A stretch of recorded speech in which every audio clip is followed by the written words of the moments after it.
मनुष्य का स्वभाव है कि वह दूसरे की भूल जल्दी दिखाई देती है, परंतु उसे स्वयं की भूल दिखाई नहीं देती। कितने ही लोग ऐसा समझते हैं कि मुझसे कोई भूल होती ही नहीं है, मैं जो समझता हूँ, बोलता हूँ, करता हूँ वह सब ठीक ही होता है। स्वयं को निर्दोष समझे, इसके बराबर कोई पाप नहीं है। जगत में निर्दोष एक श्री राम है, श्री कृष्ण है। श्री राम और श्री कृष्ण के अतिरिक्त कोई निर्दोष नहीं है। जीव मात्र भूल करता है। पाप कौन करता नहीं है? मानव मात्र पाप करता है। अनपढ़ पाप करता है, पढ़ा लिखा भी पाप करता है। इस जगत में ऐसा कोई मनुष्य नहीं है कि जिसने पाप नहीं किया हो। पाप न करे मनुष्य नहीं अपितु देवता, परंतु पाप करने के उपरांत जिसको पश्चाताप नहीं होता नहीं वह मनुष्य नहीं अपितु दानव है। जिसको किए हुए पापों का पश्चाताप होता है वही मानव है। पाप हो यह कोई बहुत बड़ा अपराध नहीं, परंतु पाप स्वीकार न करे, किए हुए पाप के लिए प्रायश्चित न करे वह बड़ा अपराध है। जिसका पाप प्रकाशित हो जाता है उसके पाप का विनाश होता है। शास्त्र और संत कहते हैं कि मनुष्य को स्वयं के पुण्य गुप्त रखने और पाप जाहिर करने चाहिए।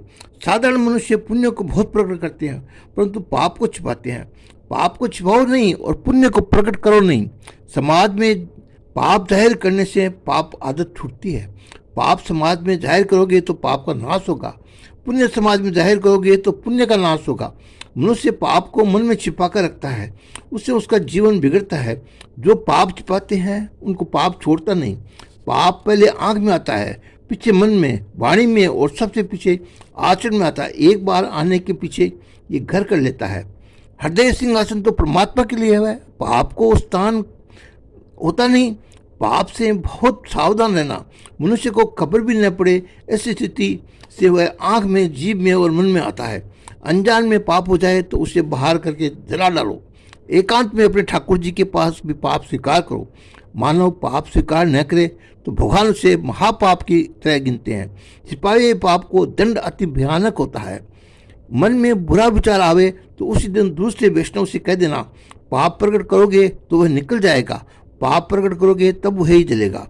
पाप करने के बाद जिसको खबर नहीं पड़ती है कि मैंने पाप किया, वह मनुष्य नहीं पशु पाप करता है, परंतु उसको खबर नहीं पड़ती कि मैंने पाप किया है।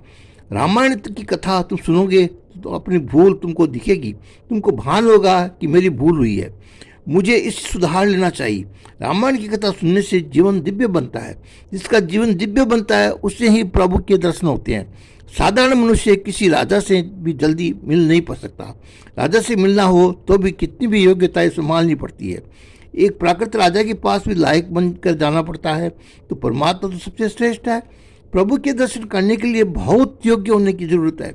जिसके मन में पाप है, जिसके घर में पाप है, वहाँ परमात्मा आते नहीं।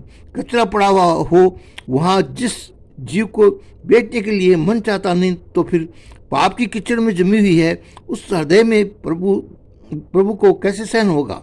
पाप छूटे तो हृदय शुद्ध हो, और हृदय शुद्ध हो तो परमात्मा पधारे। पाप के पंजे में से छूटना कठिन है। पाप करने के अनेक जन्म से आदत है, और उन पापों का संस्कार जगने के पश्चात विवेक रहता नहीं, ज्ञान टिकता नहीं। मनुष्य पाप करता ही रहता है। पुण्य का जोर जब तक अच्छे बढ़े नहीं बढ़े तब तक पाप की आदत छूटती नहीं। मनुष्य शरीर की अपेक्षा जीभ से, जीभ की अपेक्षा आँख से, और आँख की अपेक्षा अपने मन से अधिक पाप, और आत्मा इंद्रिया इतना तो ओतप्रोत हो जाता है कि इंद्रियां पाप करती है, उनको देखता हुआ भी रोकता नहीं। जब तक इंद्रियों को पाप करने की टेव है तब तक उनको भक्ति रस मिलता नहीं। भक्ति रस मिले बिना परमात्मा का दर्शन होता नहीं।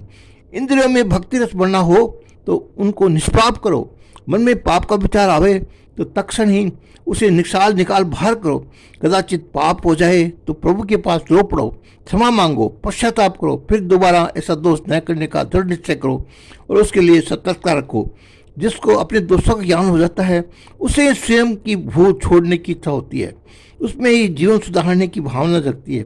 रामायण का सत्संग करें तो जीवन सुधरता है। मन में पाप डालते हैं और मन में मानव नए पाप से बच जाता है।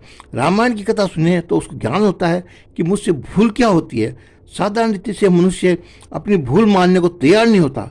किसी को तुम अपनी भूल बताओ तो उसको अधिकतर बुरा ही लगता है। उसको लगता है कि तुम हमारी भूल बताने वाले कौन, तुम कैसे हो ये तो मैं ही जानता हूँ।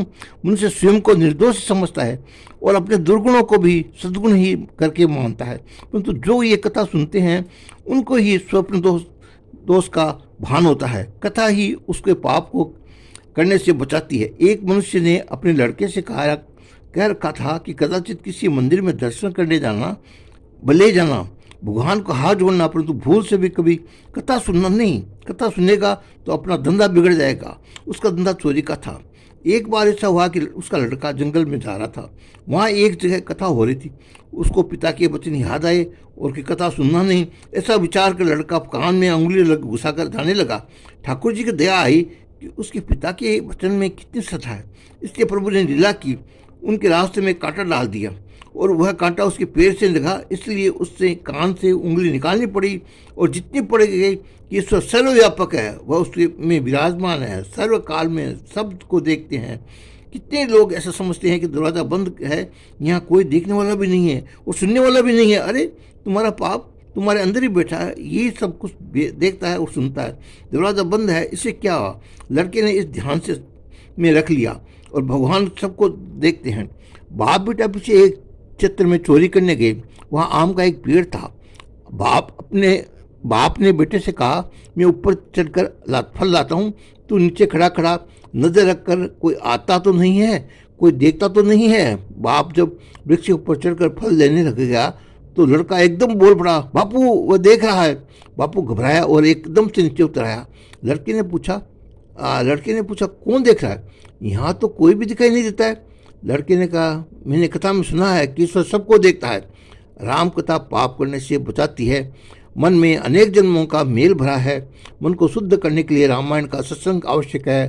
रामायण भगवान श्री राम का नाम स्वरूप है। कलयुग में नाम सेवा ही प्रमुख है। जय श्री राम।